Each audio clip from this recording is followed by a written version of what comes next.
प्यारे बच्चों नमस्कार। स्वागत है आप सभी का आपके प्यारा सा स्टडी प्लेटफॉर्म पे। मैं आशा करता हूं कि आप सब लोग बहुत अच्छे होंगे। सो प्लीज हंसते रहिए, मुस्कुराते रहिए, स्वस्थ रहिए और खूब मन लगा के पढ़ाई करते रहिए। प्यारे बच्चों, आज आपको मैं अनुसर आपको हिंदी व्याकरण का एक बहुत इंपॉर्टेंट टॉपिक बताने वाला हूं, सिखाने वाला हूं, जहां से 4 अंक पक्के हो जाते हैं। अगर आप संक्षेपण लेखन समझ जाते हैं तो आपके 4 अंक कोई नहीं रोक सकता। संक्षेपण लेखन क्या होता है, इस पूरी वीडियो को देखने के बाद आपको इसमें 1% का भी डाउट नहीं रहेगा। तो प्यारे बच्चों, मैं आप सभी लोगों से एक निवेदन करूंगा कि आप सभी प्लीज इस चैनल को सब्सक्राइब करिए, ज्यादा से ज्यादा शेयर करिए और ज्यादा से ज्यादा बच्चों को जुड़ने के लिए प्रेरित करें। इसके लिए मैं आपका धन्यवाद ज्ञापित करता हूं। प्यारे साथियों, आइए हम लोग जानते हैं कि संक्षेपण लेखन क्या होता है। जैसा कि आप इसके नाम में ही देख रहे हैं, संक्षेपण यानी कि संक्षेप में लिखना। यानी कि अगर आपके सामने एक बहुत बड़ी स्टोरी, बहुत बड़ा गद्यांश दे दिया गया हो, कोई गद्य का एक अंश दे दिया गया हो या कुछ भी स्क्रिप्ट दे दिया गया हो और उसको संक्षेप में लिखने के लिए कहा जाए, तो आप सोचिए कि आप किस प्रकार से उसे लिखना पसंद करेंगे। आप ये सोचेंगे कि भाई इसके अंदर की जो पूरी स्टोरी है वो कहना क्या चाहता है। वो कुल मिला के अगर किसी भी मूवी की, किसी भी कहानी की अगर संक्षेप में सुनाना हो तो आप उसके 2-3 चीजों को ध्यान रखते हैं कि उसमें स्टोरी क्या थी, क्या बेस था जिसको हम आधार मानते हैं, कहां से वो स्टार्ट हुआ, आधार क्या है, उसकी बॉडी क्या है और बॉडी के बाद उसका परिणाम क्या है, रिजल्ट क्या है, उसका निष्कर्ष क्या निकला। और इन्हीं तीनों चीजों को मिलाकर हम शॉर्ट में लिख देते हैं तो हम कहते हैं संक्षेपण हो गया। यानी किसी भी बड़े पार्ट का एक छोटा सा पार्ट कर देना जिसमें उद्देश्य क्लियर हो, परिणाम क्लियर हो, सब कुछ क्लियरेंस होना चाहिए, उसको हम संक्षेप कहते हैं, संक्षेपण कहते हैं। आइए इन चीजों के लिए हम लोग बहुत अच्छे से डिटेल में करते हैं। देखो जी बच्चों, संक्षेपण लेखन एक ऐसी विधा है जिसके द्वारा पठित या अपठित गद्यांश की मूल बातों या भावों को संक्षेप में लिख दिया जाता है। उसका मुख्य बात क्या है, मूल बात क्या है, मेन बात क्या है। अगर कोई आपको कुछ स्टोरी सुना रहा है तो वो कहने का मतलब क्या, कहना क्या चाह रहा है, उस चीज को संक्षेप में लिख देना ही संक्षेपण लेखन होता है। जैसे पत्र लेखन होता है, निबंध लेखन होता है, उसी प्रकार से प्यारे बच्चों संक्षेपण लेखन होता है, संक्षिप्त में लिखना। लेकिन क्या लिखना है उसमें, उसमें कुछ भी नहीं ऐड कर देना है, उसमें उस पूरे गद्यांश का मूल बात लिख देना है कि वो मुख्य बातें क्या थी, उसको पढ़ने के बाद क्या निष्कर्ष निकला, वो बातें हमको लिखना होता है संक्षेप में। अब देखो, संक्षेपण के लिए तो आप समझ गए हैं, लेकिन इसके कुछ नियम होते हैं। अगर आप चाहते हैं कि बोर्ड परीक्षा में आपको बहुत अच्छा अंक मिले, इसमें 4 नंबर में 4 नंबर मिले, तो इसके लिए कुछ आपका संक्षेपण लेखन अच्छे से होना चाहिए। सबसे पहले तो हैंडराइटिंग आपकी बहुत मैटर करती है कि जो आप लिख रहे हो वो सामने वाला अच्छे से पढ़ पाए, समझ पाए।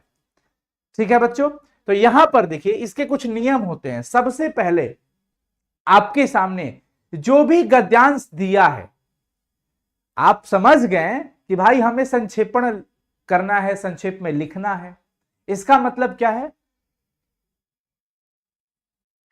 सॉरी, इसका मतलब क्या है, इसका मतलब यह है कि पहले आपको वो पूरी बात अच्छे से समझ में आ जानी चाहिए कि इसमें कहा क्या जा रहा है, क्या लिखा हुआ है, इसमें कहने का मतलब क्या है। वो तो हम बाद में शॉर्ट में लिख देंगे, लेकिन हमें पूरी बात पहले समझ में आनी चाहिए।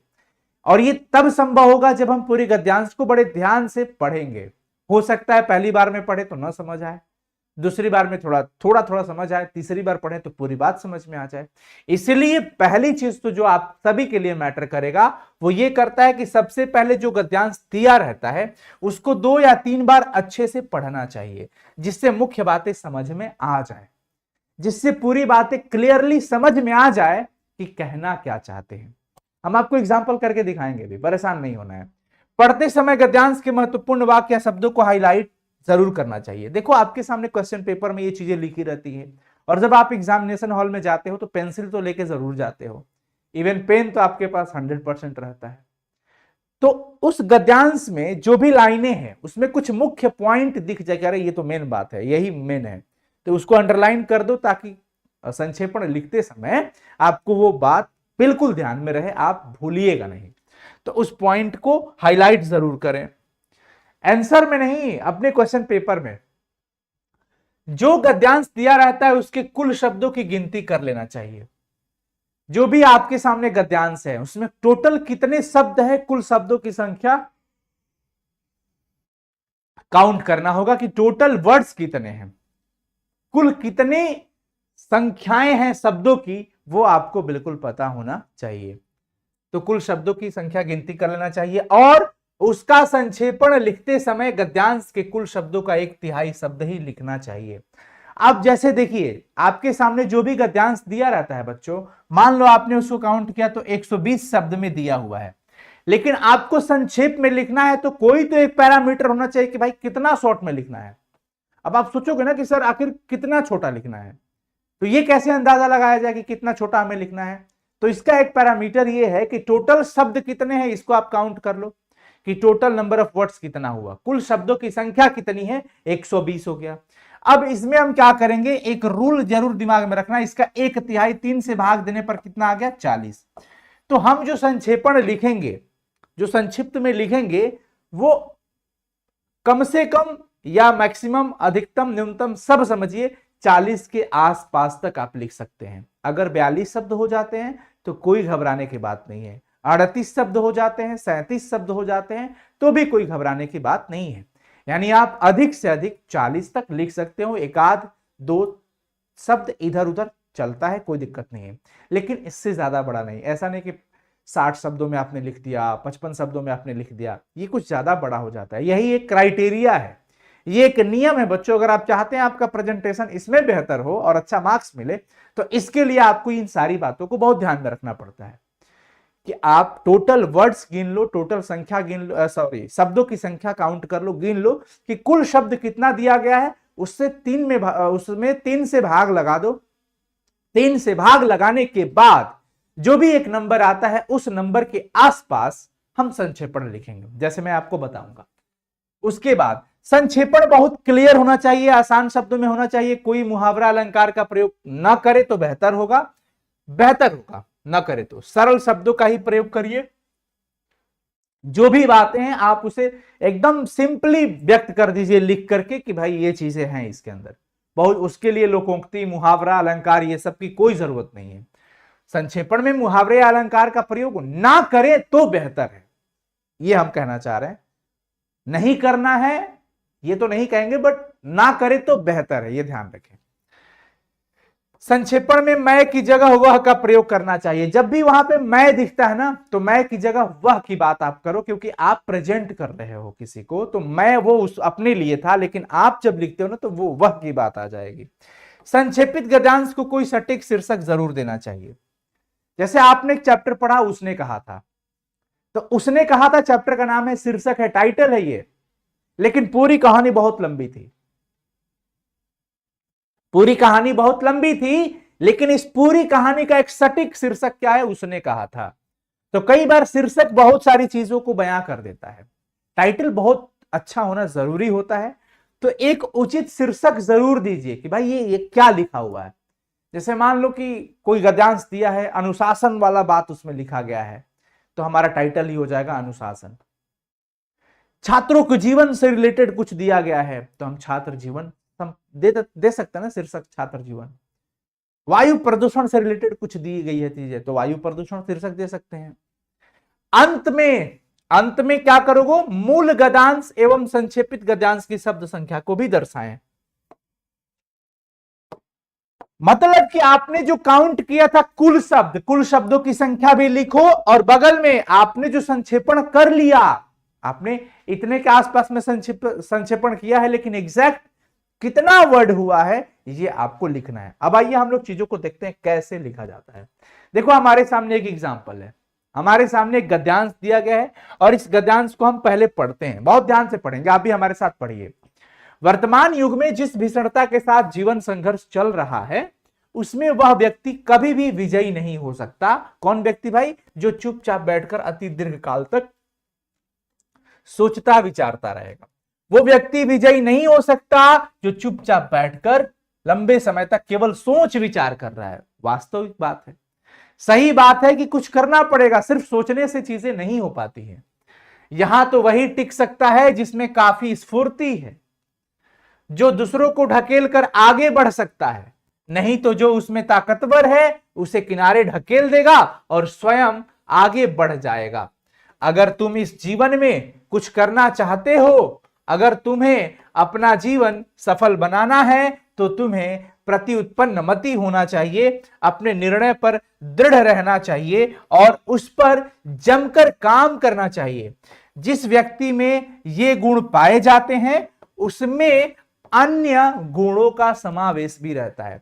आपने क्या देखा इसके अंदर कि आज की जो परिस्थिति है उस परिस्थिति में हमें अगर अपने जीवन के लक्ष्यों को प्राप्त करना है तो हमें खूब मेहनत करना पड़ेगा।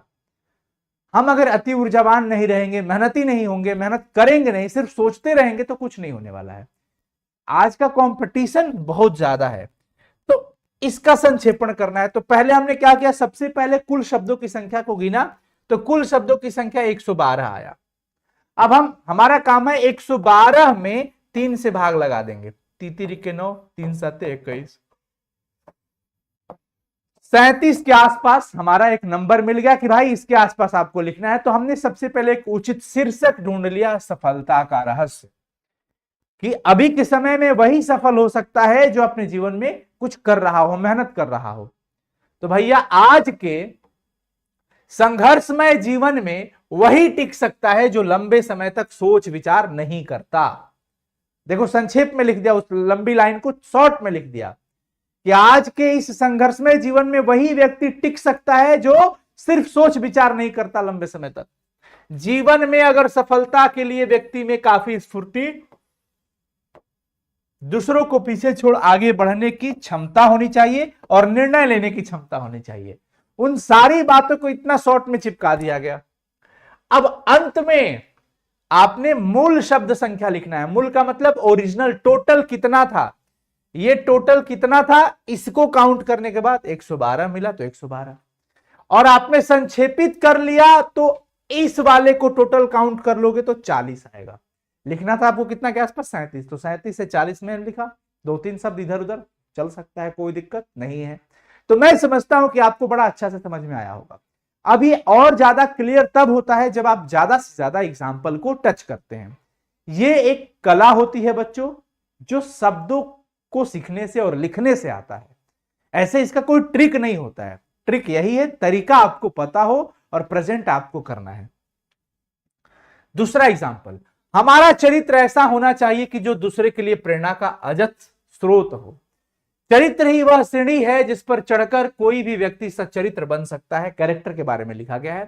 छात्रों के लिए तो इसका महत्व और भी विशेष बढ़ जाता है। बिल्कुल, स्टूडेंट के लिए या किसी भी व्यक्ति के लिए भाई चरित्र जीवन में बहुत मैटर करता है, क्योंकि आज के ही बच्चे कल देश के कर्णधार बनेंगे और देश की भावी बागडोर संभालेंगे। अतः यह आवश्यक है कि हम बच्चों के चरित्र पर